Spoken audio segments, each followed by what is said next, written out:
દિવસે દબાણો દૂર કરવાની કામગીરી ચાલી રહી છે। યાત્રાધામ બેટ દ્વારકામાં વધુ દબાણો પર બુલડોઝર ફરી વળ્યું છે। બેટ દ્વારકાના પાર વિસ્તારમાં દબાણો દૂર કરવા માટે આ કાર્યવાહી હાથ ધરાઈ નાના મોટા બિન અધિકૃત બાંધકામો તોડી પાડવામાં આવ્યા છે। છેલ્લા 5 દિવસથી આ કામગીરી ચાલી રહી છે અને અત્યાર સુધીમાં દાદાનું બુલડોઝર એવા ગેરકાયદે બાંધકામો પર ફરી વળ્યું છે કે જેને લઈને પહેલા પણ નોટિસ અપાઈ હતી, પરંતુ દબાણો દૂર ન કરાતા આખરે આ ડિમોલેશનની કામગીરી હાથ ધરવામાં આવી છે। મેગા ડિમોલેશન મુદ્દે રાજકોટ રેન્જ આઈજીનું મહત્વપૂર્ણ નિવેદન સામે આવી રહ્યું છે કે દેશની સુરક્ષા માટે આ પગલું અત્યંત જરૂરી હતું। જામનગર દેવભૂમિ દ્વારકામાંથી દબાણો તેથી જ દૂર કરાયા છે। સંવેદનશીલ પોઈન્ટ પરથી દબાણો દૂર હટાવાયા છે। દેવભૂમિ દ્વારકામાં 23 ટાપુઓ પર 50 કરોડની કિંમતની જમીનો ખાલી કરાવાય છે। પિરોટન ટાપુ પરથી 9 ધાર્મિક દબાણોને પણ દૂર કરાયા છે। આર્થિક દ્રષ્ટિએ પણ બંને જિલ્લા દેશ માટે મહત્વના છે। ઉદ્યોગોને પણ ધ્યાનમાં રાખી દબાણ હટાવવાની કાર્યવાહી કરવામાં આવી છે। છેલ્લા 5 દિવસથી દેવભૂમિ દ્વારકા અને જામનગર જિલ્લાના દરિયાઈ સુરક્ષાને લઈને ગૃહ વિભાગ દ્વારા એક મેગા ડિમોલેશન છે તે હાથ ધરવામાં આવી રહ્યું છે। મારી સાથે Rajkot range IG Ashok Kumar Yadav sir છે, આપણે તેની સાથે વાત કરીશું। સર, છેલ્લા 5 દિવસથી જે કાર્યવાહી કરવામાં આવી રહી છે, કેટલી મહત્વપૂર્ણ આ કાર્યવાહી છે, કઈ રીતની કાર્યવાહી કરવામાં આવી રહી છે? આ છેલ્લા 5 દિવસથી જે દરિયાઈ વિસ્તારમાં જે મોટી મેગા ઝુંબેશ હાથ ધરવામાં આવેલી છે એ ખરેખર દેશની સુરક્ષા માટે ખૂબ જ અગત્યની છે। આ વિસ્તારમાં તમામ પ્રકારના ઔદ્યોગિક, તમામ પ્રકારના port, jetty, landing point, fishing point અને આઇલેન્ડ એ તમામ પ્રકારના સામરિક દ્રષ્ટિને ખૂબ જ અગત્યના છે। એટલે આ તમામ વિસ્તારો ખૂબ જ સુરક્ષિત થાય એના માટે ખૂબ જ અગત્યનું છે કે આ વિસ્તારમાં કોઈ પણ પ્રકારના ગેરકાયદેસર કૃત અથવા કોઈપણ પ્રકારના ગેરકાયદેસર દબાણ વિસ્તારમાં નહીં હોય। એ મુદ્દાને ધ્યાને રાખી આ વિસ્તારને તમામ પ્રકારના જે ગેરકાયદેસર દબાણોથી મુક્ત કરવા માટેની આ કામગીરી કરવામાં આવેલી છે। સર, ખાસ કરીને અત્યાર સુધી જે નશીલા પદાર્થો માટેનું સોફ્ટ ટાર્ગેટ છે તે સૌરાષ્ટ્રનો દરિયાઈ પટ્ટો છે તે કરવામાં આવતો હતો। આ જે ઝુંબેશ કરવામાં આવી છે તેનાથી કેટલો ફાયદો મળશે, કેટલું મહત્વપૂર્ણ છે?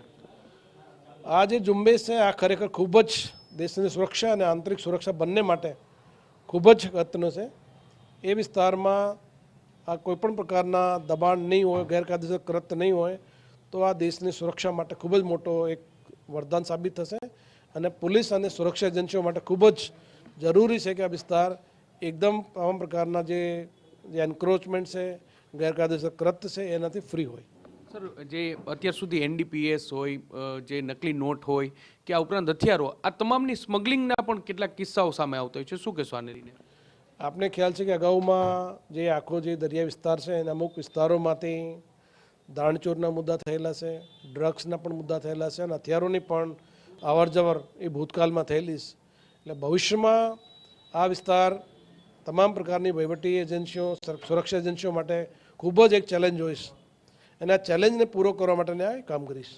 સર, છેલ્લા 2 વર્ષથી આ કામગીરી છે તે ચાલી રહી છે। અગાઉ જે રીતે દેવભૂમિ દ્વારકામાં હર્ષદ માતાના પટાંગણમાં જે પેલું હતા એ દૂર કરવામાં આવ્યા હતા, દેવભૂમિ દ્વારકા, બેટ દ્વારકામાં જે રીતે દબાણો દૂર કરવામાં આવ્યા હતા, ખાસ જે ગુનેગારો છે તેની એમો કયા પ્રકારની હતી આ ગેરકાયદેસર બાંધકામ તૈયાર કરવા માટેની?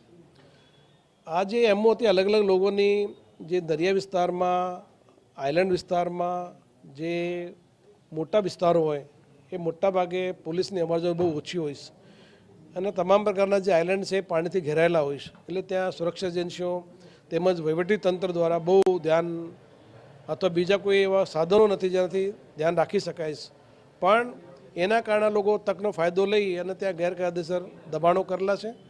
હવે આ દબાણો વિરુદ્ધમાં તમામ પ્રકારની જે ઝુંબેશ ચાલુ કરવામાં આવેલી છે અને તમામ પ્રકારના આઇલેન્ડો આ વિસ્તારમાં, તમામ પ્રકારના જે દરિયા વિસ્તાર છે એ તમામને સંપૂર્ણ રીતે એન્ક્રોચમેન્ટ ફ્રી કરવા માટેનું આયોજન છે।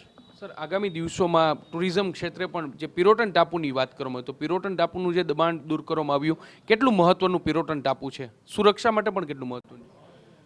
આ પિરોટન ટાપુ એ દેશની સુરક્ષા માટે અને આંતરિક સુરક્ષા માટે ખૂબ જ જરૂરી છે।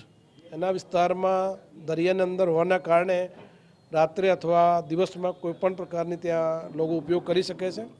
એને ધ્યાને રાખી અને પોલીસ દ્વારા વિસ્તારમાં દબાણ મુક્ત કરવામાં આવેલા છે। તેમજ ભવિષ્યમાં પણ અમારા ડ્રોન મારફતે તેમજ બીજા તમામ પ્રકારના જે અમારી પાસે જે સાધનો છે એનાથી આ વિસ્તારમાં વોચ રાખી અને ભવિષ્યમાં કોઈપણ પ્રકારનું દબાણ નહીં થાય એના માટે પણ પોલીસ દ્વારા તમામ પ્રકારના પ્રયત્ન હાથ ધરવામાં આવશે. પાડોશી દેશ પાકિસ્તાનથી તદ્દન નજીક આપણી દરિયાઈ સીમા છે, શું કહેશો આને લઈને?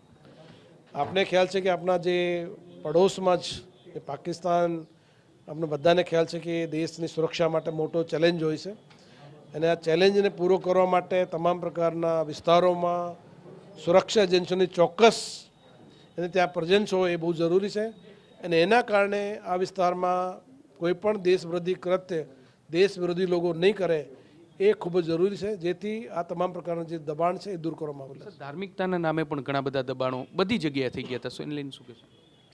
આપને ખ્યાલ છે કે જે અમુક લોકો ધાર્મિકના કારણે, અમુક લોકો વસાવટના કારણે આ વિસ્તારોમાં દબાણ કરતા હોય છે અને હવે ભવિષ્યમાં અમારી પોલિસી છે કે આ વિસ્તારમાં નો એન્ક્રોચમેન્ટ ઝોન, એટલે કોઈ પણ વ્યક્તિની કોઈ મુવમેન્ટ નહીં થાય એ પ્રકારની વ્યવસ્થાઓ ભવિષ્યમાં પોલીસ દ્વારા કરવામાં આવનાર છે. સ્પષ્ટપણે તો Rajkot range IG Ashokkumar Yadav sir કે જેઓ કહી રહ્યા છે કે નો એન્ક્રોચમેન્ટ ઝોન છે, તે ખાસ કરીને જે જામનગર જિલ્લો અને દેવભૂમિ દ્વારકા જિલ્લો છે તેને બનાવવામાં આવશે. ખાસ કરીને દરિયાઈ સુરક્ષાને લઈને, રાષ્ટ્રની સુરક્ષાને લઈને આ મહત્વની બાબત છે, કારણ કે જે પિરોટન ટાપુ હોય કે બેટ દ્વારકા હોય તેની આસપાસ અનેક જેટી આવેલી છે, અનેક ફેક્ટરીઓ છે, જે કંપનીઓ છે તે પણ ત્યાં જોડાયેલી છે અને ખાસ કરીને જે સુરક્ષા એજન્સીઓ છે તેના બેઝ પણ એ વિસ્તારની આસપાસ જોડાયેલ છે અને તેને કારણે જ સુરક્ષાનો મુદ્દો સૌથી મહત્વનો હતો.